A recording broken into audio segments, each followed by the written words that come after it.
Hello everyone, I welcome you all to this amazing channel of Tech Gurus. So in our previous lectures, we studied something about excretion. Basically, we studied excretion in human beings, how human beings excrete, how their blood get filtered, how the waste product, the harmful nitrogenous waste like urea gets excreted out of our body in the form of urine. How does this ammonia gets converted into urea? We have studied all about this, okay? So today we will study a bit about urine, what are the factors that affects the urine formation. After that we'll study about hemodialysis, that is artificial kidney. When any person whose kidney are damaged, they are not working properly, so they have to go through a process called as hemodialysis to filter out their blood, to clean their blood, to make their blood urea free. And finally we will conclude with excretion in plants, and with this our whole of life process will be completed. Hence our life process chapter will be done, and after that we'll continue with the question answers present in the in-text and in the exercise section. Okay, so let's start the lecture and let's finish this very wonderful topic of life processes. Okay, fine. ठीक है, so let's revise a bit जो हमने पहले पढ़ा about excretion. तो क्या था excretion? Excretion is the removal of the harmful nitrogenous waste from our body. हमारे बॉडी में जितने भी harmful nitrogenous waste है उसका removal is considered as excretion. हमने ये भी समझा था कि the term egestion and excretion are different things. Egestion is all about removal of the undigested food, जो हमारा body digest नहीं कर सका, उनका removal is called as egestion. And when we talk about excretion, then it is purely about the removal of the harmful nitrogenous waste from our body. Okay, so let's study something about urine. Okay, so if I talk about urine, so what is the color of urine? We all know that the color of urine is yellow. What is the color of urine? It is clear yellow. And why it appears yellow? It appears yellow due to the presence of a pigment, एक pigment के presence के वजह से, जिसका नाम है urochrome. Urochrome के presence के वजह से हमारा जो यूरिन होता है वो येलो दिखता है, वो क्लियर येलो दिखता है. अब आपके दिमाग में सवाल आ रहा होगा ये यूरोक्रोम आता कहाँ से? तो ये आरबीसी के, हीमोग्लोबिन आरबीसी के टूटने के वजह से, आरबीसी के ब्रेकडाउन के वजह से ये पिगमेंट प्रोड्यूस होता है यूरोक्रोम. ठीक है, अगर मैं यूरिन के वॉल्यूम की बात करूं, मतलब कि आपका बॉडी एक दिन में कितना यूरिन एक्सक्रीट आउट कर रहा है, कितना यूरिन का फॉर्मेशन कर रहा है, अगर इसकी बात की जाए तो वो होती है around 1 to 1.5 litre per day. मतलब आप एक दिन में 1.5 यानी कि 1.5 लीटर पानी, 1.5 लीटर यूरिन आप एक्सक्रीट आउट कर रहे हो. And if I talk about the pH, हम सबको पता है पीएच स्केल के बारे में, ठीक है, तो इसका पीएच होता है 5 to 8. कितना होता है? 5 to 8. तो हम बोल सकते हैं slightly acidic to slightly alkaline, कहीं बीच में आता है. 5 to 8 is from slightly acidic to slightly alkaline. ठीक है, इसका जो ओडर होता है ये काफ़ी स्ट्रॉन्ग होता है, इसका स्मेल जो होता है काफ़ी स्ट्रॉन्ग होता है. यूरिन का जो स्मेल होता है वो स्ट्रॉन्ग क्यों होता है? Because of the presence of ammonia. Ammonia present होता है यूरिन में, बहुत कम अमाउंट में यूरिन में अमोनिया प्रेजेंट होता है. ह्यूमन यूरिन में अमोनिया प्रेजेंट होता है, इवन यूरिक एसिड भी प्रेजेंट होता है, बट वो प्रेजेंट होता है बहुत ही कम अमाउंट में, बहुत ही माइन्यूट अमाउंट में. And apart from that urine में और क्या क्या पाया जाता है? यूरिया पाया जाता है, क्रिएटिनिन पाया जाता है, एक तरह का प्रोटीन है, यूरिक एसिड पाया जाता है, इट्स NaCl पाया जाता है, KCl, अमोनिया एक्सेट्रा, ये सारी चीजें पाई जाती है यूरिन के अंदर. These are the major constituents या मेजर कंपोनेंट्स ऑफ यूरिन. ठीक है, अब बात हो गई यूरिन की. अब हमारा अगला मुद्दा ये है कि क्या ऐसा चीज है, कुछ ऐसा चीज तो होगा ही जो अफेक्ट करेगा यूरिन का फॉर्मेशन को. ऑब्वियस सा बात है. तो आप सबने नोटिस किया होगा कि आप जब पानी कम पीते हो तो आपका यूरिनेशन भी कम होता है, बिकॉज आपका बॉडी नहीं चाहता कि वो एक्सेस वाटर लूज करे. और उस टाइम पे आप ये चीज़ नोटिस करते होंगे कि आपका जो यूरिन होता है वो काफ़ी पिगमेंटेड होता है, वो काफ़ी येलोविश सा होता है, डार्क येलोविश सा होता है. ठीक है, तो एक्चुअली होता क्या है, एक हार्मोन होता है ADH यानी कि एंटी डायूरेटिक हार्मोन, जिसका दूसरा नाम है वैसोप्रेसिन। इसका क्या काम है? वैसोप्रेसिन। इसका मेजर काम ये होता है कि ये बॉडी से पानी को ज़्यादा एक्सक्रीट आउट होने नहीं देता है। एक्सेस वाटर का रिमूवल बॉडी से, एक्सेस वाटर का रिमूवल बॉडी से प्रिवेंट करता है, ताकि ज़्यादा से ज़्यादा पानी बॉडी से रिलीज ना हो, उतना ही पानी रिलीज हो जितने की ज़रूरत है उस वेस्ट मटेरियल को बॉडी से बाहर निकालने के लिए। तो ये जो ADH या वैसोप्रेसिन है, ये होता कहाँ है, प्रेजेंट कहाँ होता है, ये मतलब बनता कहाँ है? ये बनता है आपके पोस्टीरियर पिट्यूटरी में। हम सबको पता है कि हमारे पास एक पिट्यूटरी ग्लैंड है और उस पिट्यूटरी ग्लैंड के पार्ट्स होते हैं। तो पोस्टीरियर पार्ट जो होता है पिट्यूटरी का, वहां से रिलीज होता है ये हार्मोन वैसोप्रेसिन या ADH यानी कि एंटी डायूरेटिक हार्मोन। ठीक है, तो क्या होगा कि ये प्रिवेंट करेगा कि वाटर ज़्यादा से ज़्यादा रिलीज आउट ना हो, कम से कम रिलीज हो। और जब इस हार्मोन की कमी होगी, ये जब लेस सिक्रीट होगा, तब क्या होगा? ज़्यादा से ज़्यादा पानी, मतलब ज़रूरत से ज़्यादा पानी, जितने पानी की रिमूवल की ज़रूरत नहीं है, जितना पानी बॉडी से बाहर निकालने की ज़रूरत नहीं है, उससे ज़्यादा पानी बॉडी से रिमूव होगा। और उस कंडीशन को हम नाम देंगे डायूरेसिस।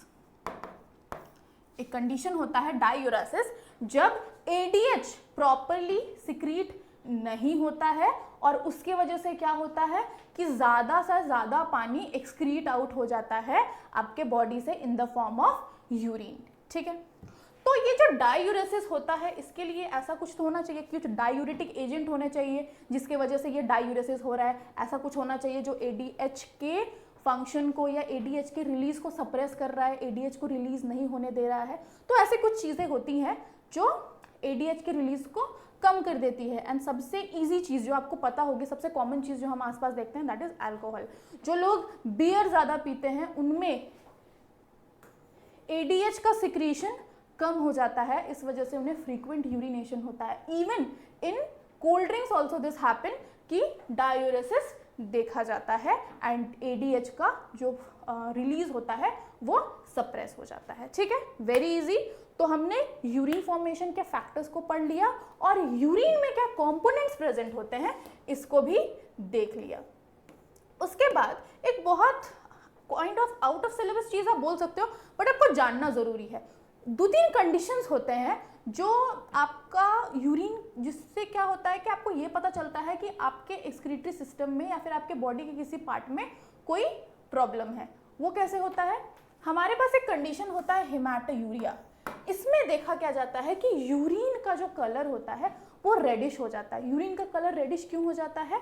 यूरिन का कलर रेडिश इसलिए हो जाता है क्योंकि यूरिन में ब्लड आ जाता है। यूरिन में ब्लड आने का कारण क्या है? या तो आपके किसी बॉडी के ऑर्गन में इन्फेक्शन है, या तो आपको स्टोन्स वगैरह का इशू हो गया, किडनी में स्टोन हो गया है, ये सारी चीज़ें, इन्फेक्शन, किडनी में इन्फेक्शन हो गया, इन सारी चीज़ों को इंडिकेट करता है हेमाटोयूरिया। हेमाटोयूरिया वो कंडीशन है जब यूरिन में ब्लड आना शुरू हो जाता है, यूरिन में ब्लड पाया जाता है। Okay, glycosuria. ग्लाइकोसूरिया वो कंडीशन होता है जब यूरिन में ग्लूकोज पाया जाता है। यूरिन में जब ग्लूकोज पाया जाए उस कंडीशन को हम बोलते हैं ग्लाइकोसूरिया। और ये ग्लाइकोसूरिया का जो कंडीशन होता है ये यूजुअली उन पेशेंट्स में देखा जाता है जिन्हें डायबिटीज मेलाइटस होता है। डायबिटीज मेलाइटस के पेशेंट में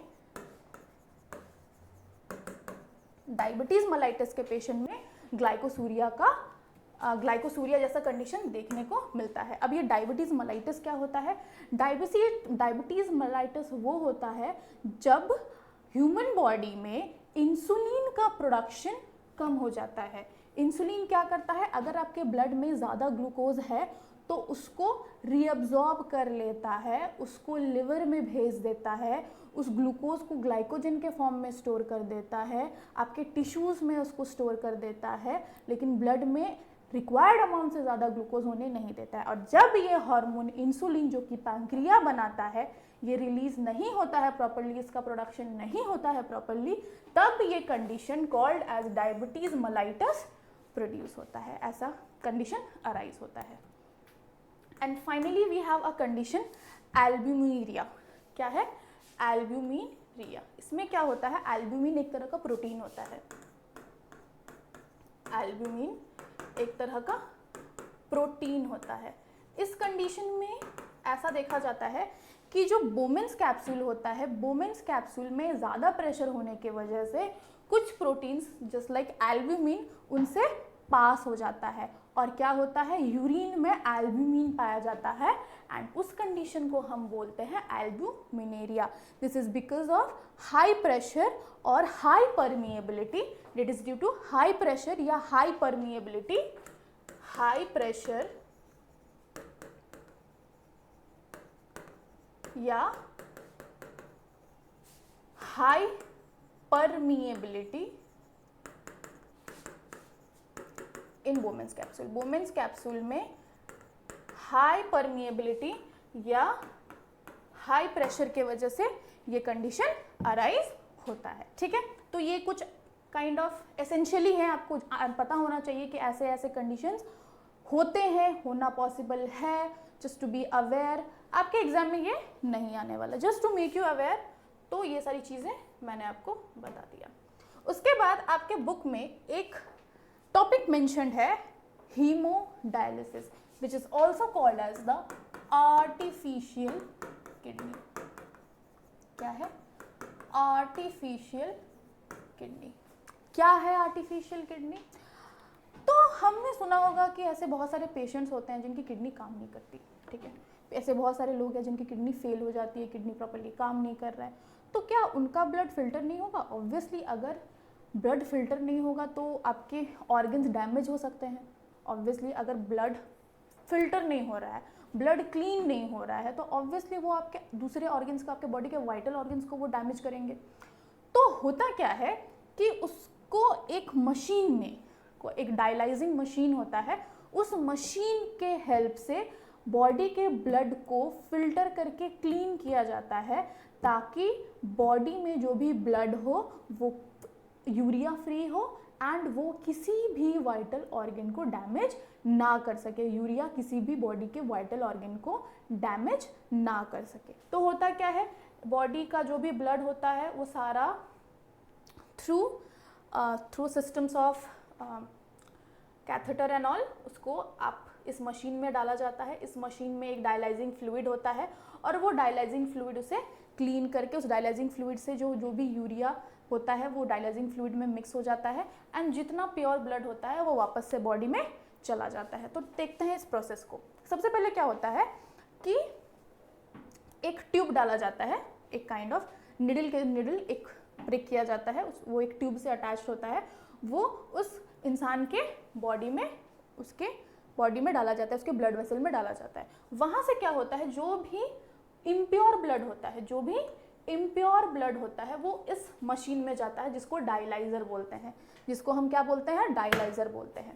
डायलाइजर जो होता है उसके एक तरफ हमारा ब्लड होता है और एक तरफ आता है डायलाइसिस फ्लूइड। एक तरफ से हमारा ब्लड आ रहा है, एक तरफ से आता है डायलाइसिस फ्लूइड। अब ये डायलाइजिंग फ्लूइड होता क्या है? डायलाइजिंग फ्लूइड का जो कॉन्सेंट्रेशन होता है वो ब्लड के जितना ही होता है। ब्लड का जो कॉन्सेंट्रेशन होता है और डायलाइसिस फ्लूइड का जो कॉन्सेंट्रेशन होता है, जो भी चीज़ें कंपोनेंट्स होती है वो दोनों में बराबर होती है। बस एक चीज़ का डिफरेंस होता है डायलाइसिंग फ्लूइड में, जो कि है यूरिया। ब्लड में, इस ब्लड में जो बॉडी से आ रहा है इस डायलाइजिंग मशीन में, इसमें यूरिया है, बट ये जो डायलाइसिस फ्लूइड है इसमें कोई भी यूरिया नहीं है। तो क्या होगा, यहाँ से ब्लड है आ रहा है, यहाँ पे डायलाइजिंग फ्लूइड प्रेजेंट है ऑलरेडी, जो यहाँ से पहुँच रहा है वहाँ तक। तो due to difference in concentration gradient, osmosis होगा। हम सबको पता है ऑस्मोसिस क्या होता है, movement of substances from a region of high concentration to low concentration through a semi permeable membrane. Molecules का movement from a region of high concentration to low concentration through a semi permeable membrane is called as osmosis. तो वही चीज़ osmosis होगा इस blood में। ये जो blood है और ये जो डायलाइजिंग फ्लूइड है, इन दोनों का कॉम्पोजिशन बराबर है, कॉन्स्टिट्यूएंट कंपोनेंट्स जो भी है वो बराबर है। डिफरेंस है सिर्फ यूरिया का, इसमें नहीं है, इसमें है। तो क्या होगा, सारा जो यूरिया है वो इस डायलाइजिंग फ्लूइड में चला जाएगा, वो सारा का सारा यूरिया इस डायलाइजिंग फ्लूइड में चला जाएगा। और ये जो dialysing fluid mixed with urea है, dialysing fluid, dialysis fluid plus urea जो है वो इस वाले वेसल में चला जाएगा, और जो क्लीन ब्लड है वापस से आपके बॉडी में चला जाएगा थ्रू अनदर ट्यूब जो आपके ब्लड वेसल में प्रिक किया हुआ है, ब्लड वेसल के अंदर इंसर्ट किया हुआ है। तो ऐसे जो भी, और ह्यूमंस ऐसे हैं, जो भी लोग ऐसे हैं जिनकी किडनी खराब हो जाती है, वो ये प्रोसेस हर वीक में 2 बार करवाते हैं। एवरी वीक उन्हें ये प्रोसेस 2 बार करवाना होता है। And this haemodialysis is also called as, haemodialysis process या haemodialyser is also called as artificial kidney. ठीक है, ठीक है, very easy, very simple topic haemodialysis. I hope कि आप लोग को बहुत अच्छे से ये टॉपिक समझ में आ गया होगा। Now the very final topic for today is how plants excrete या व्हाट प्लांट्स एक्सक्रीट। आप सबके दिमाग में आता होगा प्लांट्स क्या एक्सक्रीट करते हैं, ये तो हमारे तरह खाना भी नहीं खाते, ये तो हमारे तरह ऐसा कोई प्रोसेस करते भी नहीं है कि इसको एक्सक्रीट करना होता है, ये यूरिनेट कैसे करते होंगे। इनका बॉडी से वेस्ट निकालने का तरीका अलग है। ठीक है, तो आप सबको पता होगा ट्रांसपीरेशन के बारे में, ऑब्वियस सा पता है। वो क्या करता है, रूट से पानी को अब्जॉर्ब करता है, रूट से पानी को अब्जॉर्ब करता है, सॉइल के पास जितना भी पानी होता है उसको रूट्स अब्जॉर्ब करता है, एंड उसको क्या करता है, लीव्स तक पहुंचाता है, और फिर वहां से ट्रांसपीरेशन होता है। तो वो भी तो एक तरह का वेस्ट है। ठीक है, फिर बहुत सारे सॉलिड वेस्ट होते हैं जिनको वो लीव्स के फॉर्म में, जो लीव्स में, ओल्ड लीव्स में अपने जो भी वेस्ट होते हैं उनको ओल्ड लीव्स तक पहुंचा देते हैं, एंड फिर ओल्ड लीव्स, जो पुराने लीव्स होते हैं, वो अपने आप शेड हो जाते हैं। तो क्या क्या प्रोसेसेस होते हैं एक्सक्रीशन ऑफ प्लांट्स में, वो हम थोड़ा अच्छे से देखते हैं। ठीक है, सबसे पहला एक्सक्रीटरी प्रोडक्ट है कार्बन डाइऑक्साइड।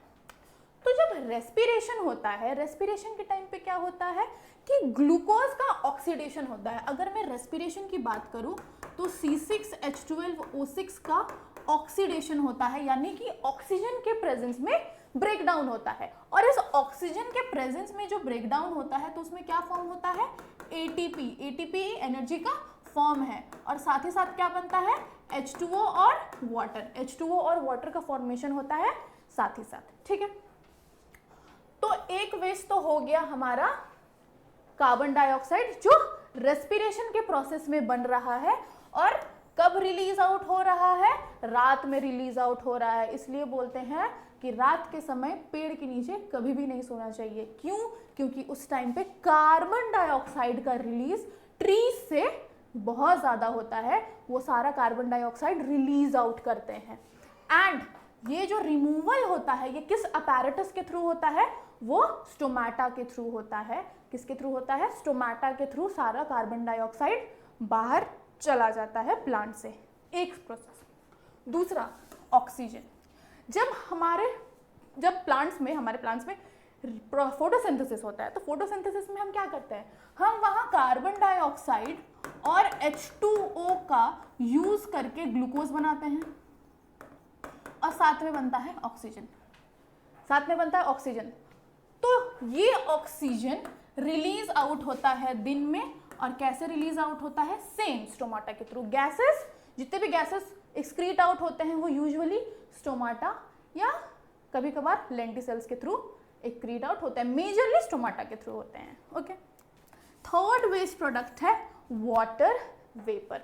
जो भी वाटर वेपर होते हैं वो मैक्सिमली आप देखोगे कि ट्रांसपीरेशन के थ्रू हो रहा है। अब ट्रांसपीरेशन को आप ऐसे देख सकते हो कि कोई भी प्लांट का जो लीफ है उस पर आप कोई प्लास्टिक या पॉलिथीन बैग उस प्लांट के लीफ पे बांध के रख दो, 3-4 एक स्टेम पे 3-4 जिसमें बहुत सारे लीव्स है उसमें आप टाइटली बांध के रख दो। इतना टाइटली बांध के रखो कि कुछ भी एयर वगैरह, वेपर वगैरह उस पॉलिथीन बैग के बाहर ना जा सके, ठीक है। फिर आप क्या देखोगे कि कुछ टाइम बाद आफ्टर फ्यू आवर्स बहुत सारा वाटर का ड्रॉपलेट होगा, क्योंकि वो प्लांट ट्रांसपीरेशन कर रहा है और वो जो वाटर वेपर है वो जाके उस पॉलीथीन बैग पे कहीं ना कहीं जाके चिपक जाएगा, ठीक है।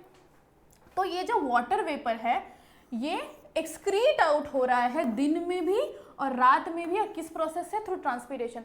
तो कभी भी आप नोटिस करते हो कि बहुत गर्मी है, गर्मियों के टाइम पे, ठंडियों के टाइम पे भी पेड़ के नीचे आप कभी भी खड़े रहोगे ना तो एक ठंडक सा महसूस होता है। ये ठंडक क्यों महसूस होता है? बिकॉज ये जो प्लांट्स होते हैं ये कॉन्स्टेंटली ये ट्रांसपीरेशन का जो प्रोसेस है वो करते रहते हैं। इस वजह से आप जब भी गर्मियों के समय पेड़ों के नीचे से पार होते हो या पेड़ के नीचे बैठते हो तो आपको अलग ही ठंडक सा महसूस होता है। क्यों होता है? It is because of the process of transpiration. जो भी स्टोर्ड सॉलिड और लिक्विड वेस्ट होता है ये कैसे एक्सक्रीट करता है प्लांट्स? ये एक्सक्रीट करता है लीव्स को शेड करके, पुराने लीव्स को शेड करके, बार्क के थ्रू और फ्रूट्स के थ्रू, ठीक है। After that gums and resins. कभी कभी आप देखे हो कि कहीं कहीं प्लांट्स में थोड़ा कट लग जाता है तो एकदम लिक्विडी सा, चिपचिपा सा, गमी सा टेक्सचर वाला सब्सटेंस रिलीज होता है उस प्लांट से। वो गम्स एंड रेजिन एक तरह का एक्सक्रीटरी वेस्ट होता है प्लांट्स का। कब प्रोड्यूस होता है? Produce during cuts to the bark, excreted as waste product regularly and through lenticels. Lenticels क्या होता है कि जो स्टेम्स होते हैं, स्टेम्स में आप कभी कभी देखते हो छोटे छोटे पोर्स होते हैं स्टेम्स में, या फिर उसका जो टहनी होता है, टहनी बोल रही हूँ, ट्रंक होता है, उनमें आप छोटे छोटे पोर्स देखते होंगे, उनको बोला जाता है लेंटिसेल्स। लेंटिसेल्स से ट्रांसपीरेशन का process, in fact excretory waste like gums and resins का भी रिलीज होता है, उनको भी उन लेंटिसेल्स के थ्रू एक्सक्रीट आउट किया जाता है। तो ये 5 थे excretory waste usually found in plants, ठीक है। तो इस टॉपिक के साथ हमारा जो पूरा लाइफ प्रोसेस का चैप्टर है कंप्लीटली इन डिटेल कंप्लीट हो चुका है। मैंने एक एक चीज़ें आपको इन डेप्थ बताई हैं, कुछ चीज़ें मैंने जो एनसीईआरटी के बाहर है वो सारी चीज़ें भी मैंने आपको बता दी है, क्योंकि कहीं ना कहीं मे बी अभी नहीं तो बाद में जाके उसकी ज़रूरत आपको पड़ सकती है, ठीक है। तो इसके बाद हमारा टारगेट रहेगा कि इसके नेक्स्ट लेक्चर में इसके जितने भी एक्सरसाइज क्वेश्चन है उन एक्सरसाइज क्वेश्चन को हम डिस्कस करेंगे कि उनका क्या मतलब है, उनका आंसर, पॉसिबल आंसर्स क्या होना चाहिए, उन सारी चीज़ों को हम अपने नेक्स्ट वीडियो में डिस्कस करेंगे। एंड अगर आपको यहाँ तक या फिर पिछले किसी भी लेक्चर में किसी भी तरह का अगर डाउट आपको आया हो या फिर आपको किसी दूसरे टॉपिक में किसी तरह का डाउट हो तो आप ज़रूर से ज़रूर उसे कमेंट बॉक्स में डालिए। और अगर आपको ये लेक्चर्स पसंद आ रहे हैं तो प्लीज़ आप वीडियोस को लाइक कीजिए and do comment whatever queries you are facing. I will surely try to get back to you ASAP। And please videos को लाइक कीजिए, चैनल को सब्सक्राइब कीजिए and don't forget to hit the notification button। And thank you so much. Keep learning, keep studying. All the best.